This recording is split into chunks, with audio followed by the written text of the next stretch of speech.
Hi, everybody. I'm Allison Freyberg, and we are going to talk about business consultancy presentations today. This is primarily for the consultancy course at the University of Redlands, but many of the concepts that we're going to be talking about apply to business presentations in general. So if you're watching this from another location or for another purpose, I hope you'll enjoy the ride. Let's see what we can talk about. So when we're designing consultancy presentations, we really want to look at five things here, five categories of things that really focus on people. Remembering that you are a person presenting, you're a team presenting to a client, to clients, employees, and you are trying to figure out a path forward, whether it's a problem, whether it's a possibility, and you're really just talking to people, and that's what I want to focus on. So we're going to look at understanding your purpose, formulating a strategy for your team, building a sense of comfort between you and your audience, because presentations can be nerve-wracking. And we'll talk about strategies to organize for impact and clarity. And then our final section will be on visualizing information. Okay, so we'll go ahead and get started. And I kind of want to start on a little pop quiz. And here's a few things that tend to make people nervous. You know, we always hear that people are very nervous presenting. I've been doing this for almost 40 years, and I still get nervous presenting, whether it's online, in person, one-on-one, in a big crowd. I get nervous. So it's really natural and it's really common. But here are some of the reasons I hear from people about why they might be nervous when they're presenting. Number one might be team dynamics. I'm worried that maybe one of my colleagues isn't ready or well prepared to perform. Another thing I hear often is I'll get lost. And then if I get lost in my presentation, I'm going to panic. And then it's all over. It's all ruined, right? Maybe there'll be a lack of knowledge. Maybe there'll be something that someone will ask me and I just don't know the answer to. That makes people nervous. The audience losing interest. Hmm? Are you afraid to be boring? I am sometimes. And then there's worries about tech. Is your tech going to fail? What's going on there? Someone forget the clicker. So take a second and think about which one of these really kind of makes you nervous a little bit. And then if we are talking about this as a class, we'll talk about your answers. And if you're just watching this, we'll see if we can calm your nerves by the end of this talk. Okay, so the first category is understanding your purpose. You've done a lot of presentations, right? Either in your academic life or your professional life, or perhaps even your social life.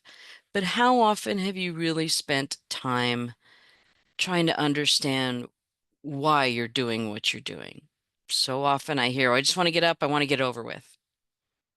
We're going to talk about the whys a little bit for this consultancy project, for a consultancy presentation. Now, your purpose, particularly for this course, is to provide reasoned solutions for your client, not just a collection of ideas.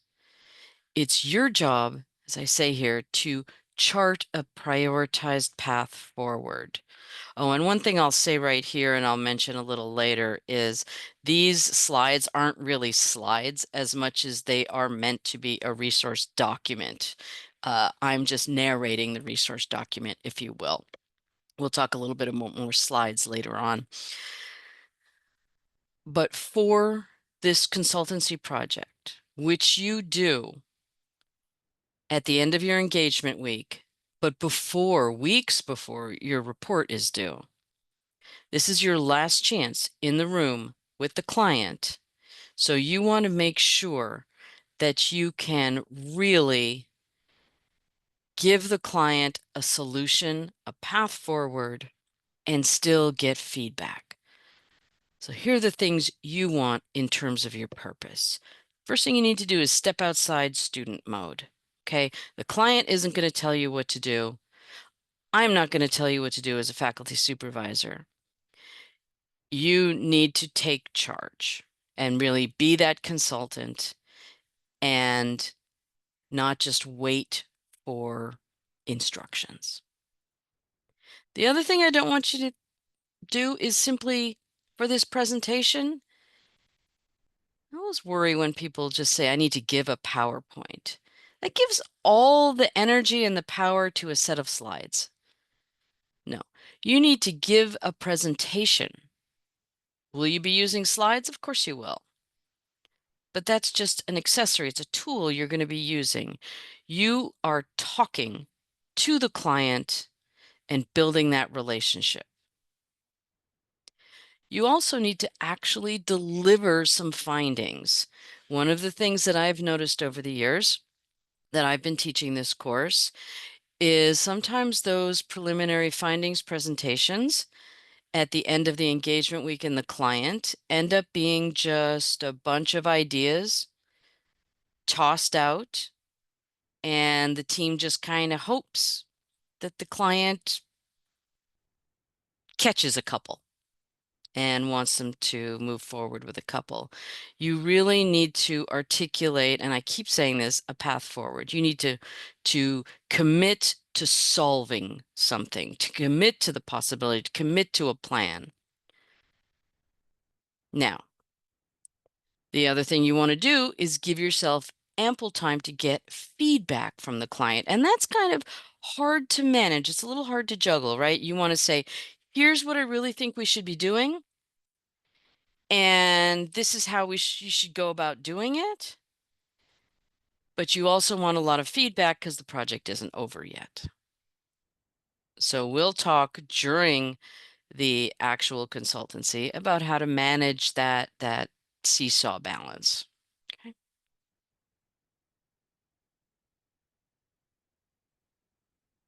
Oops.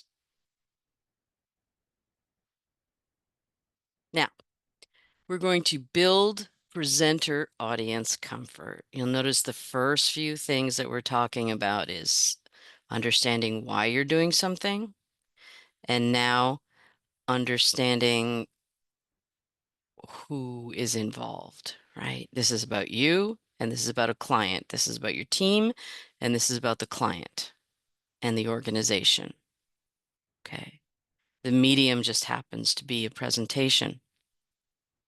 So what we're going to do in this section is actually talk about getting comfortable with that. And when you're trying to get comfortable presenting in this kind of a situation, we're going to talk about enhancing your own strengths, ways to reduce your nervous energy, and a technique to get to know your audience a little more. And every single one of those things is going to help you just calm down a little bit and really focus on the project and your relationship with the client. Now, this first exercise is about enhancing your own strengths. And I really invite you to do this. Now, far too often, I think, when we're working on our professional growth and our skills, we focus on our weaknesses and we try to find the things we're lousy at and get better at them. And that's great. But I would need you to think about when would be a good time to do that. And I'm going to tell you right now that when you're preparing to give a presentation to a client, that's not a good time to do that. Okay, don't focus on your weaknesses right before the big talk. Instead, think about your strengths and think about enhancing the strengths that you already have. So here's an exercise you can do. First step is in 1 minute, you're going to write down 5 words that describe you as a presenter. First 5 words that come to you, just write them down. Then you're going to look at that list and you're going to cross out any word that's negative. So maybe two of those five words are negative. Just cross them out, let them go. Look at those three words that are positive. Think about them. Think about why you're good at those things. Then take 5 minutes and create a list of things you can do to make those strengths even stronger. Just make that list. Take the minute, take the 5 minutes and do that. And the last step is after you've made that list, how do you feel now? Probably pretty good, right? Because you've been thinking about your strengths. You've been thinking about how to get a little stronger at something you're already good at. That's going to make you feel really good when you're preparing to give this presentation. And that's going to reduce your nerves. It's going to reduce your anxiety.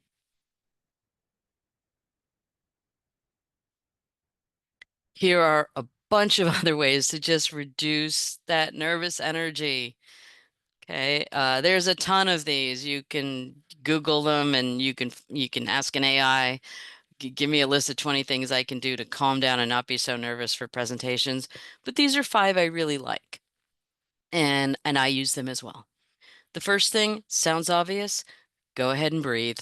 I know you do it generally anyway, but do a little breathing exercise where you just take a minute, go away, go somewhere quiet, close your eyes, count to five breathing in, hold it for a couple seconds, take 5 seconds to breathe out again, and then repeat that a few times. And I promise you, you take 1 or 2 minutes to do that, you will be calmer at the end. My second technique, do something scary, just a little bit scary about half an hour before you need to present. Why? Get your adrenaline going beforehand. I'm a big believer in not trying to manage too many things when you're presenting. And if you are going into your presentation and you're trying to manage nerves and deliver your content, you're doing too many things. So let yourself get nervous early. Do something a little scary. Get the adrenaline going. A little scary, not overly scary.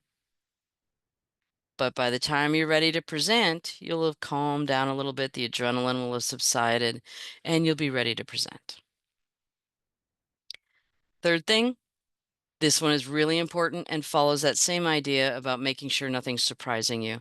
Get familiar with the space wherever you're going to present. Okay, go in there. Look at the room. If it's digital, if you're presenting online like this, you figure out where the camera is. You make sure you know where to look at the camera. You make sure where, you don't all of a sudden your slides show up on the wrong screen, things like that. No, no, no, no, no. You get familiar with the space. You look, if you're in a physical room, is there a table? Where's the projector? Who's sitting where and why? That goes for the team, the clients, the employees, whoever's there. Do you need adapters? Are there cables on the floor? Is there anything you're going to run into if you're a person like me who likes to move around a lot? Are there noises? Is the sun coming in? Get familiar so that you're not surprised when you're actually presenting. Really occupy that space, whether it's a physical space or digital space. Number 4, are you a what-ifer? Do you go, what if the tech fails? What if I don't know the answer? What if I forget something? What if I'm wrong? What if my coffee spills? That has happened to me, by the way, all over my notes. And if you're a what-ifer, you have to complete the game before the presentation. You have to answer yourself, well, okay, do all your what ifs, write down 20 what ifs, and then sit there and answer them. Well, what if the tech fails? Okay, well, I'm going to have some handouts just in case. And then we're really just focusing on talking about ideas anyway. So that's okay. Maybe I'm going to bring some pens and so everyone has pens, maybe some Post-its. I don't know. But I'm going to have a backup plan in case the tech fails in some way. What if you don't know the answer? That's okay. Talk about it with your team.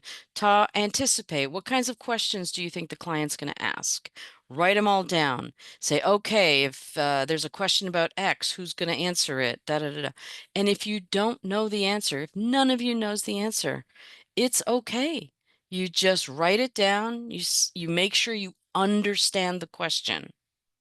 Spend time asking what they really want from that question if you're not sure, and then you go find out. There is nothing wrong with not knowing the answer. There's something very wrong with pretending you do or just shoving it aside and running on to the next subject. Okay. Your client is going to feel lousy and dismissed if you do that. But if you ask them to talk more about the question, then you're really equipped to go find an answer. And the fifth thing, and I really like this one, and I'm going to talk about it in a second, is learn more about your audience. Try to see them as people with feelings and experiences and worries and concerns, just like you do. Okay? You are people in a room talking to each other. And the more that you can really feel that, the calmer you'll be. Here's a technique to learn about your audience. This actually comes from Nancy Duarte's Persuasive Presentations, which is a great, great little book, really easy to read. It doesn't cost a lot of money, which is always nice. You do an audit, you learn about your audience a little bit, and here are some questions. You might not know the answers to these questions, but just having spent, as a consultancy team, 15, 20 minutes talking about how you think they might answer these questions is going to give you such a step forward when you're actually presenting. Who's going to be there? What do they like? Why will they be there? My favorite, what keeps them up at night? Because I guarantee you something keeps them up at night. What do you want them to do? How might they resist? What's the best way to reach them? And where is the common ground? Plenty more questions you can ask to try to get yourself inside the head of your audience. But the more you can get yourself out of your head and into the head of your audience, the better off you're going to be. Okay, so now that you have got your purpose, you're comfortable, a little more comfortable, let's talk about your strategy. Because all the data, all the content, all the fantastic ideas in the world don't matter unless you've got a strategy for presenting. And that's what we're going to talk about next. By the way, most of these photos, I mean, there's some photos that are stock photos from Canva, but most of these photos are really just photos of University of Redlands students who are doing the consultancy. There's a team from Trieste, Italy. I think that is a team from Dublin in the middle, and that's a student on the right who did a project in Iceland.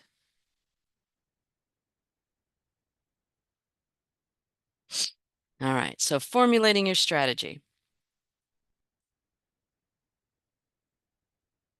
This is all the where, when, who, and how considerations. This is kind of before you get to your content.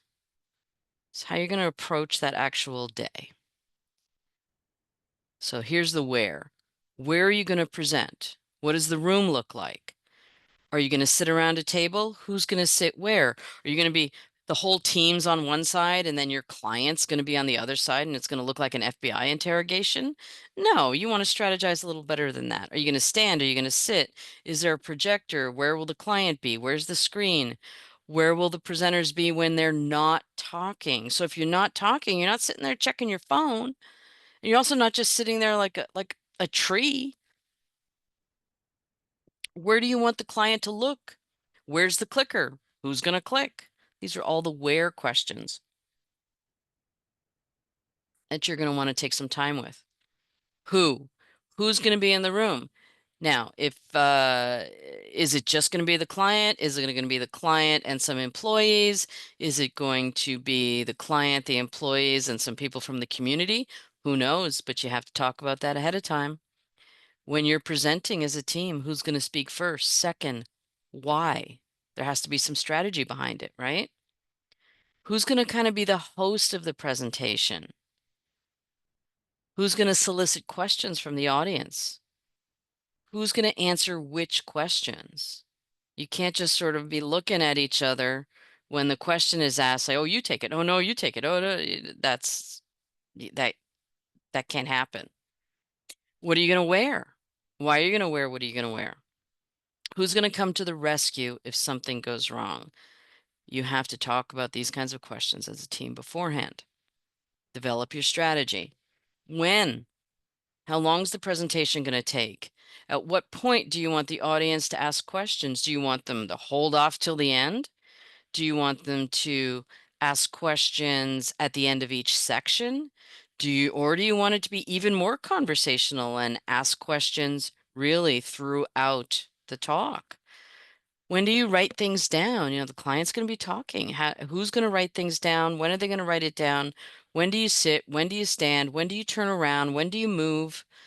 When do you change plans midstream and why? This has happened. Sometimes teams come in there and they have a plan, and all of a sudden the client says, yeah, this is great, but what about this? Can you talk to me more? What are you going to do then? So you got to think about that. And how are you going to solicit feedback and questions at the end throughout? What's your listening strategy? How are you going to listen to the client? How are you going to record that feedback? Are you going to designate a recorder? Are you going to actually record it on your phone? What are you going to do? How will you commit to presenting actual findings and solutions while remaining open to feedback and client priorities? So, how are you going to manage that seesaw where you're saying, this is our small, medium, and long range recommendations? We think you ought to go this way, and still be open to hear what the client has to say. That's the central conundrum that you have to manage on presentation day. All right. Now we are going to organize for clarity and impact. And here's where we get down these next couple of sections. These last two sections are the big sections with real techniques in them that you can apply. Okay. And let's see, we have, again, more students here who have done consultancy projects. All right. We're going to talk about structuring your content. We're going to talk about some storytelling techniques. And we're going to introduce a technique to clarify and hone your message. Ready? Here we go. Structuring your content. I will tell you right now that the number one mistake that consultancy teams make, in fact, most business people make when pitching proposals or pitching ideas and trying to persuade their audience of something, is they don't spend enough time explaining the reasons why they arrived at their solutions. They spend a whole lot of time regurgitating the situation, and then they say, and here's what we think you should do. And then the client or the audience or the catchers of whatever pitch you're looking at is sitting there thinking, why? You haven't convinced me because I don't know how you got there, how you arrived at your solution. So now these aren't hard and fast numbers by any means, but if you are spending more time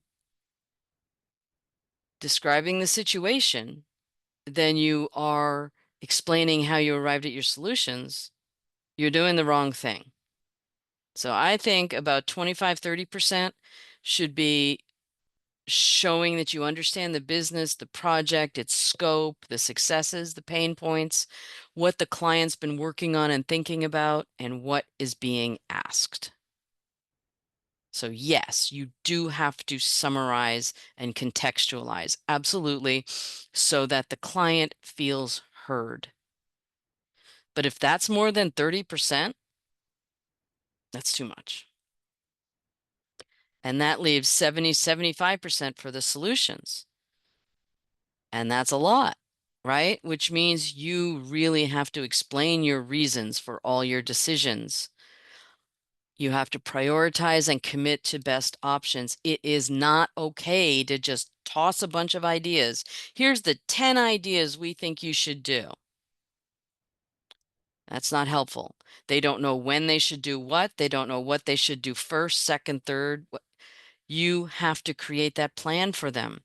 You can talk about it and maybe it'll change in the final report, but unless you commit to prioritizing things and creating even a timeline, uh, and certainly a priority plan, it's not going to be helpful. They're just going to feel like you've been throwing darts at the wall, just hoping something sticks. Also, try to create that framework for feedback, right? Don't just say, so any questions? Maybe provide. One of the things I've seen teams do that I thought was very effective was for each section of their presentation, they had a slide that actually had a few very specific questions for the client that they wanted immediate feedback on. And that was really, really helpful and very guided. And the client doesn't feel they're kind of on the spot. You know how you feel when someone just says, so, any questions? I don't know, you're stuck. But if those questions are actually framed and constructed, it's a little more helpful. So that works really well. Remember, solutions needs to be in the majority of your presentation, and how you arrived at those solutions is what's most important. Use storytelling techniques. Okay. That sounds silly, but it's not. I hope it's a little less silly than previously it might have been in business. I think it's pretty common to have businesses use story as a way of bringing people into the conversation. And at their core, stories have a beginning, a middle, and an end, right? Now that's obvious, but it's obvious because we're conditioned to expect that structure. Is it comforting? Absolutely. So why not use that structure to help you? How often have you gotten to the end of a presentation and just said, "Oh, and that's the end. Thanks." Yeah, it's not an end. That's just you ran out of slides. And how many times have you just thrown together a bunch of slides and when you get to the end, well, then you're out of slides and you're done. There's nothing compelling about that. You haven't created anything to draw the audience in. So think about it. Beginning, a middle, and an end. And I give you a couple of ways to think about that. When you're at the beginning, in story terms, that's where you're introducing your setting, your characters, and your central plot. So for this kind of project, for this presentation, you're going to show that you understand the business, the project, its scope, the successes, the pain points, show you know who the client is, what the situation is, what they've been thinking about, and what's being asked of you. That's kind of the beginning. That's the once upon a time. Now in the middle, stories always have some sort of agony, some sort of conflict. There's heroes, there's villains, there's an opportunity, there's a big idea, right? Mostly there's conflict. Use that, right? This is where you confront the problem, dig into the details, illuminate the research, analyze everything, apply your concepts, and find the way forward. You're going to explain the reasoning. This is the middle is where you show how you're moving along this journey. And in the end, for story terms, that's where you really resolve the conflict and provide resolution for the characters. Now, the characters are obviously the client and the employees, the organization, maybe the community in relation to that. You got to reveal the path forward, the big idea in detail. You can't just say, there, we've done it. So this is where maybe you do a full-on prioritizing chart. Maybe you do a timeline. That's helpful so that someone can see maybe on one page, one slide, the project kind of summarized as a whole, a visual version of it so they can kind of see the journey and see how to commit to the action. Okay? Make people feel like the end is the end and it's the culmination and they're ready to go. So that's one way of using a basic storytelling principle. Let's keep talking about that, about storytelling elements that I introduced in the previous section. What do stories usually have at their most core, at their basic core? Usually there's a journey, right? Where are we? You can apply this to the consultancy. Where are we? Where are we going to go? How are we going to get there? What are we going to discover along the way? And what are we going to discover when we get there? If you can address those questions, you'll have created a good journey for the client. Heroes and villains. Now, hopefully there aren't real villains, but think about it. Who should we be rooting for here in this consultancy situation? Who's in the way? Why might they be in the way? Can you convert a villain into a hero? Is a villain really just someone who's misunderstood and can be drawn into the project? Maybe. But think about those characters. Then there's the conflict. What is the central conflict? You think it's understood, but so often it's not, and you need to render that explicit. Show that you know what the central conflicts are. Where are their contrasting views, right? How might this affect the journey? You got to bring those in because then the resolution becomes that much more powerful. Are there surprises? Good stories usually have a surprise, a turn, an unexpected turn or event. Where is it? How does it affect the journey?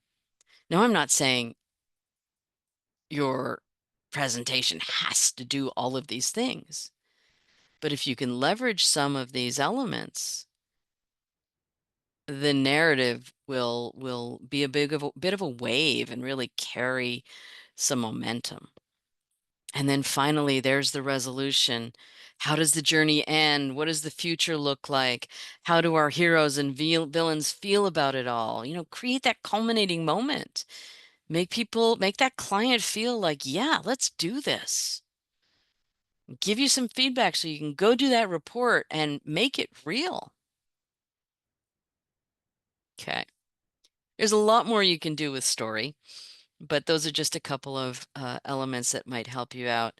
Final thing I want to talk about in terms of organizing your presentation is to go back to Duarte and talk about your message, right? If presentations really are about your audience, you, and the message you're trying to communicate, and by the way, that's what presentations are about, there's your message has to have a point of view, and that's you as a consultancy team. It's your point of view. It's what you think should happen. But if all you do is say things the way you think things should happen, you're going to completely turn off the client. Nobody wants to be you shoulded, right?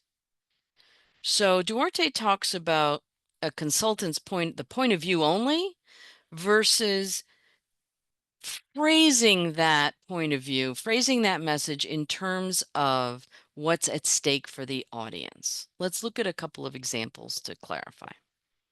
So here, I just made them up. As the organizational leader, you must do more to learn what the people you hire experience, we're over here, in their fields of expertise and working lives. Okay, that makes sense. That's what you want the client to hear in your analysis of the organization. But the only thing that that client's going to do if you say it that way is fold their arms and not listen to you because you haven't articulated it in terms of what's at stake for the audience. So Let's come over here. I've rephrased it. As organizational leaders, you will struggle to create productive, vibrant working environments until you understand the day-to-day experiences of the people you hire. Information consequences framed in terms of how the leader, the organizational leader, your client, is going to experience it. That's very different.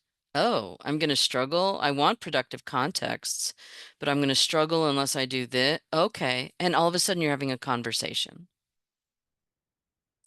instead of shoulding people.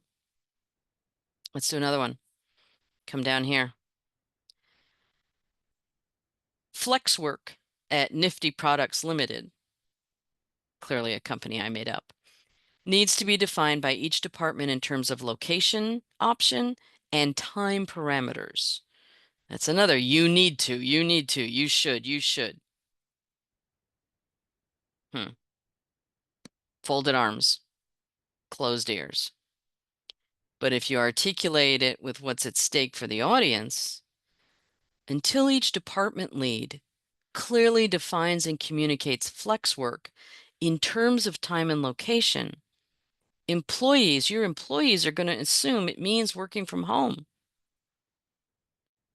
Oh, well, I need them to think about it differently than that.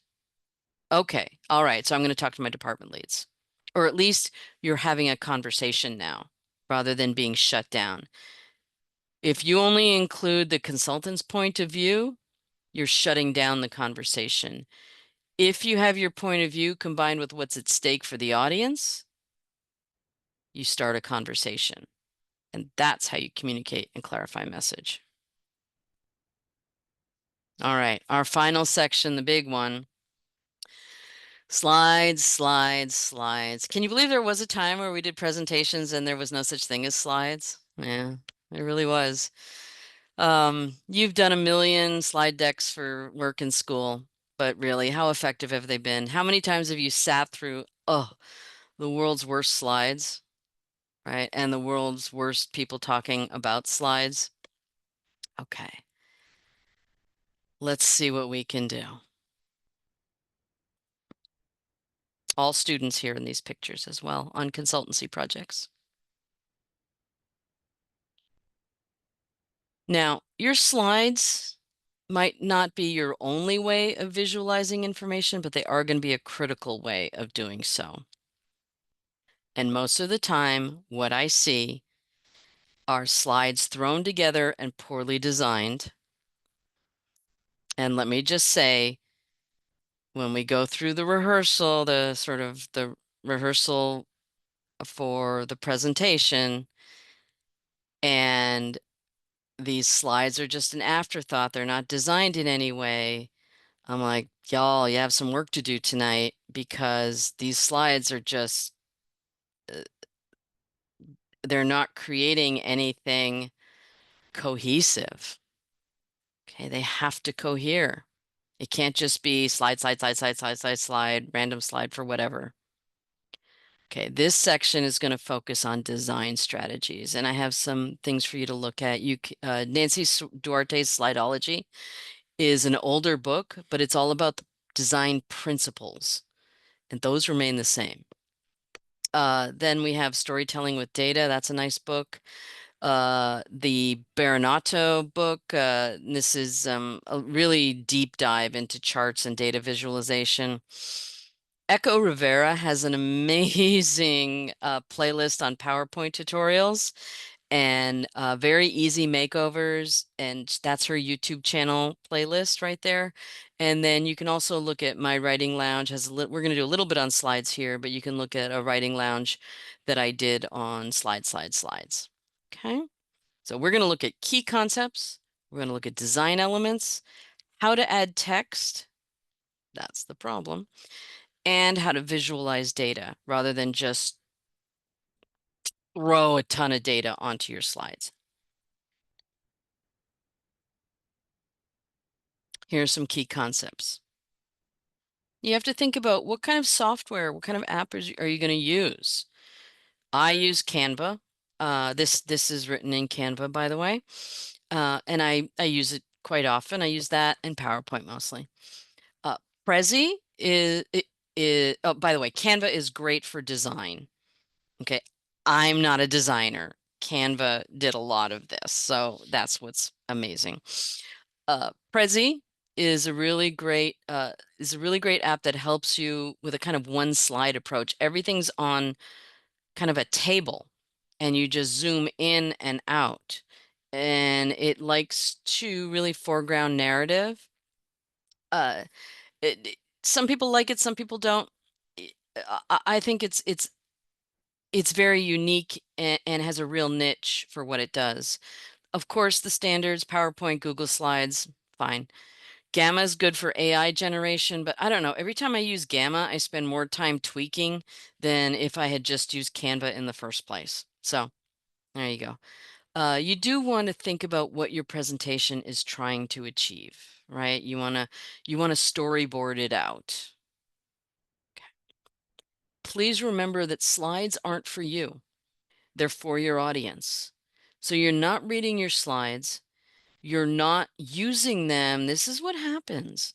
You can't use them as your notes. Okay, it's not a script for you. I see this all the time that it's really, I mean, they're glorified digital index cards of what we used to do in elementary school 100 million years ago. That is not their purpose. They're there to illuminate meaning for your audience.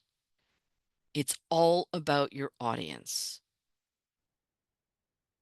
If the only person who gets your slide is you, that's a lousy slide.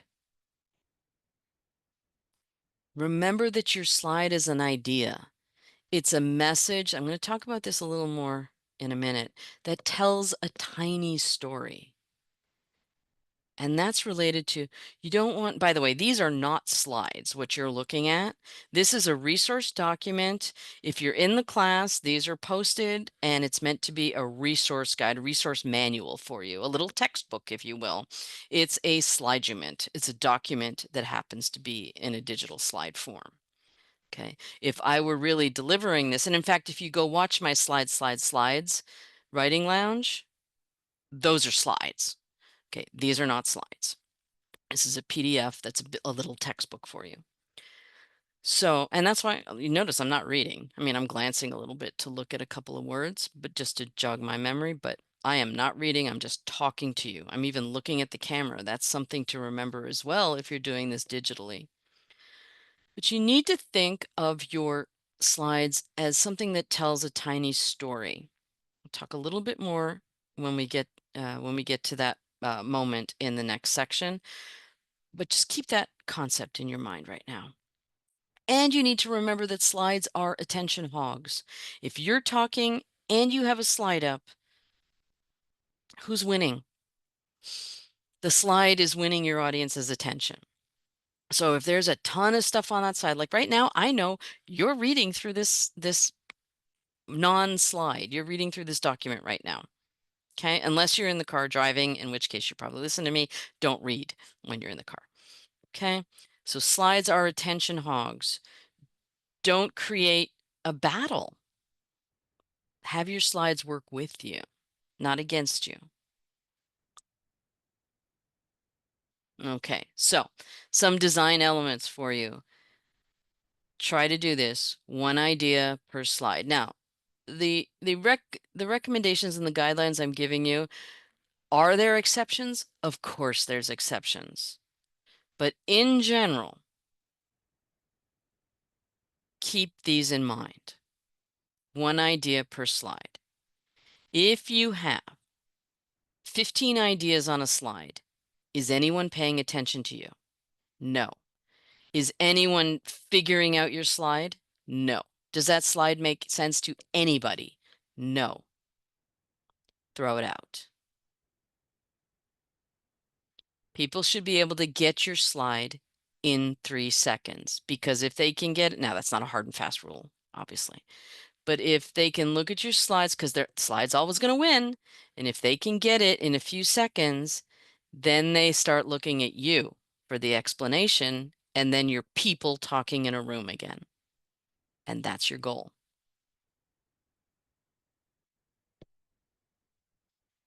Color backgrounds and images. Think of your backgrounds as a surface, like a dinner table. And you need to set the dinner table and you need to do it purposefully. If you're having 8 courses, you need to set a table for eight, for, 8 courses. And if 4 people are coming for dinner, don't set the table for 12 people because that's just weird. Right? So don't like, oh, that's a really cool background. I'll just use it. Why? There needs to be intention and purpose behind your choices. How are you setting your table? Embrace photography. Please let the weird stick figures and stuff go. It just focus on photography. If you're using Canva, there's tons of photography in there. You can find plenty of copyright-free photography at Unsplash or Pexels, and use your own photography. That's what I try to do whenever I can. Okay, you're giving serious information, use serious imagery, right? You don't want kind of goofy stuff, goofy cartoons. If you're trying to give a serious talk, you want to match tones. Get yourself a color palette. Okay, now if you use Canva, it's going to do it for you, which is fantastic. Um, but you want to make sure you're not using a whole bunch of colors. Like what I did here is I took some Redlands colors and or close to Redlands colors, I guess. I always like to mess it up a little bit. And then I like a pop color. Just something to draw people's eyes to something. So that big orange in the middle is a bit of a pop color. You don't want 25 different colors um, in your slide deck, and you want to make sure you have coherence across your slide deck. I mean, even this as a document, it maintains that design coherence throughout. And get familiar with the color wheel. Learn which colors complement each other and which colors conflict with each other, and use contrast well. So there I do that big orange is a nice contrast pop, but get familiar with the color wheel and what it does. You can also use contrast. We're talking about composition here, right? So if you want to draw people's eyes to things, you can do that in the slide on the left here by changing the size of one thing. So your eye's drawn to it. Or the shape of one thing. My eye's drawn to the triangle. The shade, my eye's drawn to the shade that's different there. The color, there's my pop color. Or the location, something's in a little different location than the others. You need to be able to guide people's eyes to what you want them to see. Finally, when you are putting together slides, please remember some basic composition rules. In this case, on the right, you see the grid. Uh, it's just a basic rule of thirds you see in photography all the time. Whenever everyone's takes is it on their phone, you'll see the grid on your phone. And you want to kind of make sure, here's my little halo. You see, you want to make sure your stuff is kind of at the intersections of your grid. So here I have the person talking, and so that's a good focal point. And then here's the mic, that's a good focal point. And then here's, just the shoulder.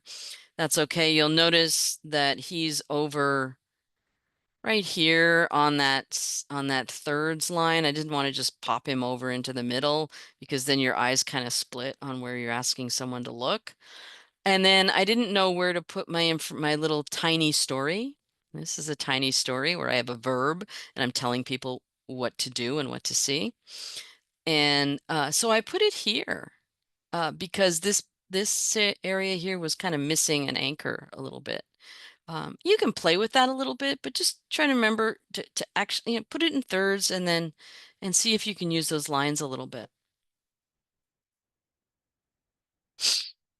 And here's the most radical moment of our lives. If you can banish bullet points, you'll notice even in this document, there's not a lot of bullet points, right? If you are relying extensively on bullet points, chances are your presentation is just, your slides are simply a script for you as a presenter and mean nothing to the audience. Okay? Think about what you can make visual instead of just having a glorified script, a bunch of notes. There's nothing engaging about a bunch of notes. In fact, just email people the notes. You don't even need to, you don't even need the slides. Just email them the notes ahead of time. Go ahead and choose fonts that eyes like. And that means choosing fonts that are bigger than you think you need. And don't get crazy with the fonts too much. You want something that's kind of easy to read and is big. And you want to make sure your colors are again easy to read, right? Um, and this happens the most is people just don't make their fonts big enough. And uh, and it's really bothersome when you're in the audience and you can't see things. You do want to, when you're adding text, to create some flow. You see how that kind of just flows there? And in fact, look what I've done to, if the only thing you see on that slide, you're drawn to the word flow, right? Because it's different. I've used contrast there. Okay, so you want to make sure things aren't all over the place. You want to know, you want to make it explicit on how people should navigate their way through your slide. And I think my most important contribution here is have each slide tell a tiny story. Now, this goes back to, I'll tell you a little story that isn't so tiny. Usually people come to this course or whatever I'm teaching, where I teach a lot of communications courses, and their slides are just full of texts. It is just, it's a book, it's a script. I mean, it's just endless words. It takes forever to get through them, that kind of stuff. And then I say, come on, cut it down, cut it down, cut it down. And they go all the way over to the other side, and there's like two words on the slide. And they have nothing, the words have nothing to do with each other. The words are really there just to prompt the speaker into remembering what to say. So that's a slide that has nothing to do with the audience.